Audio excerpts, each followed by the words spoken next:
নমস্কার বন্ধুরা, সুচরিতার রান্নাঘরে তোমাদের সকলকে স্বাগত জানাই।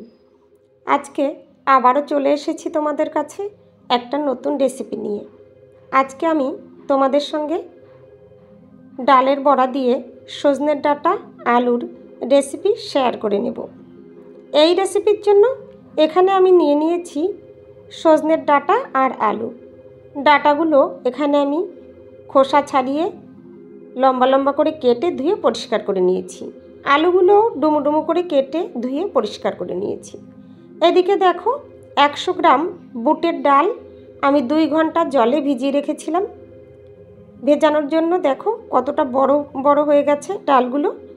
এবার এই ডালের মধ্যে 2টো কাঁচা লঙ্কা দিয়ে দিলাম। ডালটা আমি বেটে নিয়েছি। এই ডালের মধ্যেই পরিমাণ মতো লবণ আর পরিমাণ মতো হলুদ গুঁড়ো দিয়ে দিলাম, আর দিয়ে দিলাম একটু লাল লঙ্কার গুঁড়ো। এবার এগুলো ভালোভাবে মেখে নেব। এই ডালের পেস্টটা আমি বেশি মিহি করিনি, একটু দানা দানা রেখে দিয়েছি। দেখো এই ডালের পেস্টটা আমি ভালোভাবে মেখে নিয়েছি।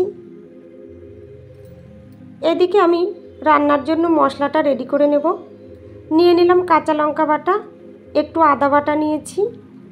এবার 1/2 চামচ ধনিয়া গুঁড়ো নিয়ে নিলাম, 1/2 চামচ জিরার গুঁড়ো, 1/2 চামচ কাশ্মীরি লাল লঙ্কার গুঁড়ো অ্যাড করে দিলাম একটু সুন্দর কালারের জন্য, 1/2 চামচ হলুদ গুঁড়ো দিলাম। এবার একটু জল দিয়ে দেব। মশলাগুলো জলের সঙ্গে ভালোভাবে মিশিয়ে নেব। এখানে আমি একটা চামচ দিয়ে এই মশলাগুলো একসঙ্গে ভালোভাবে মিশিয়ে রেখে দেব। গুঁড়ো মশলা রান্নার আগে এইভাবে জলে গুলে রাখলে এটা বাটা মশলার মতো একটা স্বাদ এনে দেয়। দেখো গ্যাস ওভেন অন করে এখানে আমি একটা কড়াই গরম করে নিয়েছি। এই কড়াইয়ের মধ্যে পরিমাণ মতো সর্ষের তেল আমি দিয়ে দেব। সর্ষের তেল দিয়ে দিয়েছি। তেল দিয়ে একটু নেড়েচেড়ে নেব।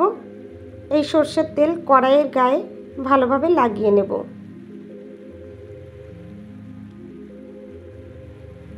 এখানে এই সর্ষের তেল আমি খুব ভালোভাবে গরম করে নিয়েছি। এবার এই তেলের মধ্যে আমি ডালের বড়াগুলো ভেজে নেব। ডালের বড়াগুলো ভাজার জন্য আমি কড়াইতে এক এক করে দিয়ে দেব। তোমরা তোমাদের পছন্দ মতো শেপ দিয়ে ডালের বড়াগুলো তৈরি করে নেবে বন্ধুরা।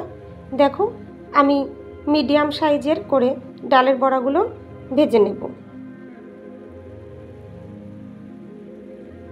আমার এই ভিডিওটা যে সমস্ত বন্ধুরা দেখছো অথচ একটা লাইক দিতে ভুলে গেছো, তাদের কাছে অনুরোধ করব একটা লাইক দিয়ে ভিডিওটা কন্টিনিউ করার জন্য।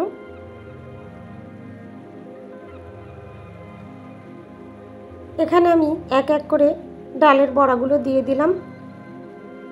এবার এগুলোর এক সাইড ভাজা হওয়া পর্যন্ত অপেক্ষা করব। আমার এই রেসিপিটা যদি তোমাদের ভালো লাগে বন্ধুরা, তাহলে লাইক দিয়ে ভিডিওটা শেষ পর্যন্ত দেখার অনুরোধ রইল আমার সকল বন্ধুদের কাছে। রেসিপিটা কেমন লাগলো তোমাদের সেটা কমেন্ট বক্সে কমেন্ট করে জানিও, আর তোমাদের বন্ধুদের সঙ্গে একটু শেয়ার করে দিও। তোমরা যারা নতুন বন্ধুরা আমার এই ভিডিওটা দেখছো তাদের কাছে অনুরোধ রইল আমার চ্যানেলটা সাবস্ক্রাইব করে পাশে থাকা বেল বাটনটা প্রেস করে রেখো। এতে করে আমার রান্না করা রেসিপির নোটিফিকেশন সবার আগে তোমাদের কাছে পৌঁছে যাবে। তোমরা তোমাদের সময় মতো দেখে নিতে পারবে। এখানে ডালের বড়ার এক সাইড ভাজা হয়ে গেছে। এবার এগুলো আমি উল্টে দিলাম।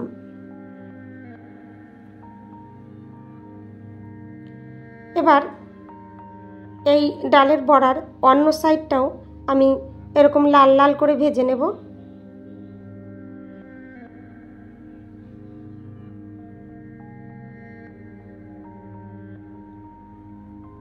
দেখো বন্ধুরা এখানে সবগুলো ডালের বড়া আমি উল্টে দিয়েছি। এবার এই সাইডটাও ওই একই রকমভাবে আমি লাল লাল করে ভেজে নেব।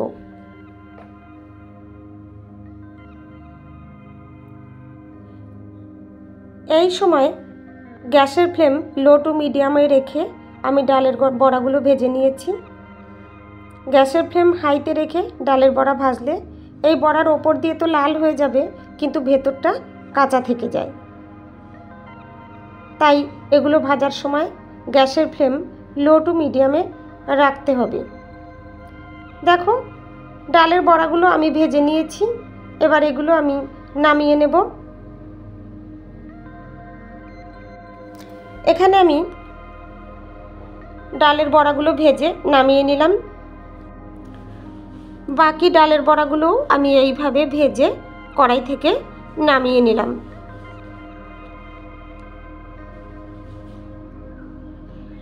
এবার দেখো, এই বাকি তেলের মধ্যেই আমি ফোড়ন দিয়ে দিলাম একটা তেজপাতা, একটা শুকনো লঙ্কা আর অল্প পরিমাণে কালো জিরে। এগুলো কিছুক্ষণ ভেজে নেব। এগুলো কিছুক্ষণ ভেজে নিয়েছি, আমি একটু নেড়ে চেড়ে নিলাম। এবার এর মধ্যেই আমি আলুগুলো অ্যাড করে দেব। আলু দিয়ে একটু নেড়ে চেড়ে নেব, তেলের সঙ্গে আলুটা ভালোভাবে মিশিয়ে নেব। এখানে আমি এই আলুগুলো 2 মিনিটের মতো ভেজে নেব।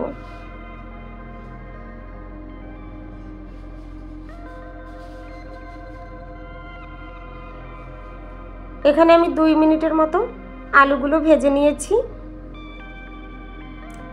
এবার এর সঙ্গেই অ্যাড করে দেব সজনের ডাঁটা।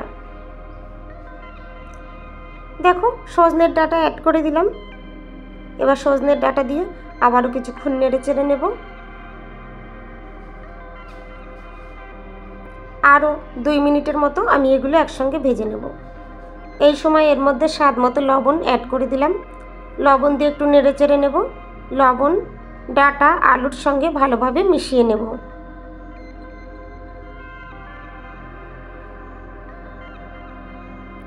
সজনের ডাঁটা আলু একসঙ্গে আমি 2 মিনিটের মতো এখানে ভেজে নেব।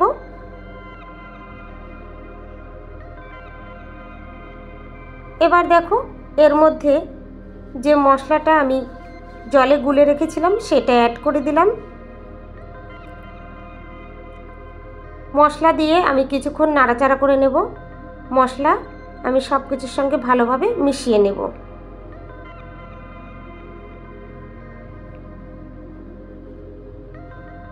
এই সময় এর মধ্যে একটা মিডিয়াম সাইজের টমেটো কুচি দিয়ে দিলাম।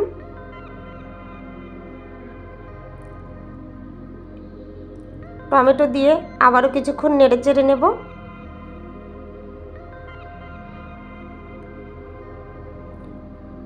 এবার ঢাকনা দিয়ে ঢেকে দেব। ঢাকনা দিয়ে ঢেকে আমি 5-6 মিনিটের মতো মশলার সঙ্গে আলু আর ডাঁটা কষিয়ে নিয়েছি। 5-6 মিনিট পর ঢাকনা তুলে দিয়ে একটু নেড়ে চেড়ে নেব।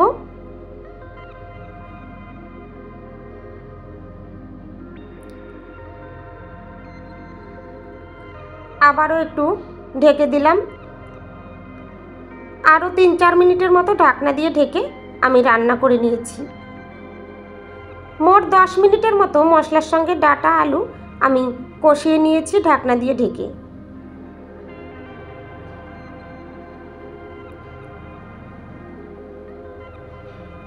কিছুক্ষণ নাড়াচাড়া করে নেব। দেখো, এখানে আলুটা আমার প্রায় সেদ্ধ হয়ে গেছে।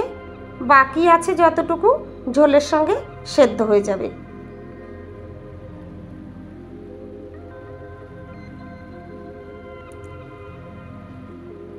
সজনের ডাঁটা আলু আমি খুব ভালোভাবে মশলার সঙ্গে কষিয়ে নিয়েছি। এবার এর মধ্যে পরিমাণ মতো গরম জল অ্যাড করে দেব।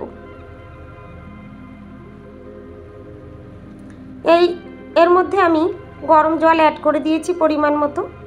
এই জলের পরিমাণটা তোমরা তোমাদের পছন্দ মতো নিয়ে নেবে বন্ধুরা। যেমন ঝোল রাখবে সেই হিসাবে জলটা নিয়ে নেবে। তবে একটু জল বেশি দিতে হবে, কারণ বড়া দেওয়ার পরে জল অনেকটা কমে যাবে। ডালের বড়া দিলে অনেকটা জল এই বড়ায় টেনে নেবে। দেখো 2-3 মিনিটের মতো হাই ফ্লেমে ঝোলটা ফুটিয়ে নিয়ে আমি ডালের বড়াগুলো অ্যাড করে দিয়েছি। একটু নেড়ে চেড়ে নেব।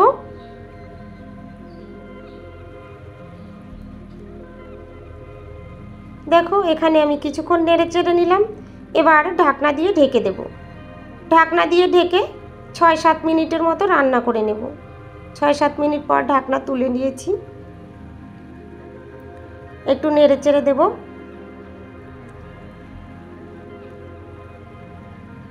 দেখো এখানে আমার আলু সেদ্ধ হয়ে গেছে আর সজনের ডাঁটাও সেদ্ধ হয়ে গেছে।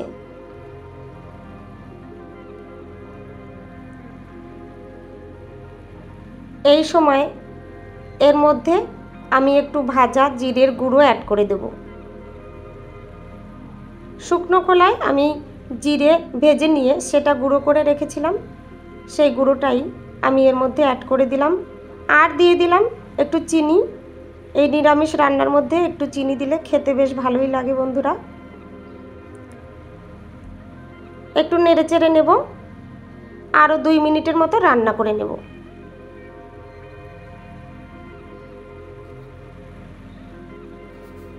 এখানে আমি 2 মিনিটের মতো রান্না করে নিয়েছি। ডালের বড়া দিয়ে সজনের ডাঁটা আলু দিয়ে রান্নাটা আমার একদম রেডি হয়ে গেছে। 2 মিনিটের মতো রান্না করে নিয়ে আমি গ্যাস বন্ধ করে দিয়েছি। একটু ঢাকনা দিয়ে ঢেকে দিলাম।